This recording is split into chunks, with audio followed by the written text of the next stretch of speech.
আলাইকুম, সবাই কেমন আছেন? আলহামদুলিল্লাহ ভালো আছি। আমি একটা নতুন ভিডিও নিয়ে আসলাম। আমি যে কাজে পাচ্ছি, আজকে আমি কাজের ভাত রান্না করব। এই পাতিলের চালটা দিয়ে নিছি, পানিটা দিয়ে দিলাম।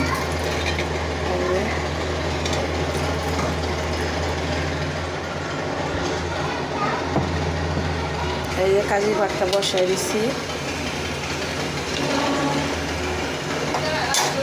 কাজের ভাতটা খাওয়ার লেগে এই মাছ আনছি, মাছটা ভাজা করব।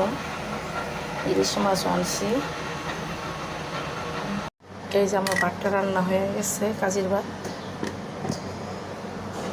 এই জায়গায় মাছটা ভেজে নিচ্ছি, যে ভর্তা বানিয়েছি, বেগুন ভর্তা, ধনিয়া পাতা, কালিজিরা, শুটকি, আর একটা আছে মাছের ভর্তা, কাঁচামরিচ ভর্তা, ডাইল ভর্তাও আছে, ওটা মানে অন্য বাটি নেই।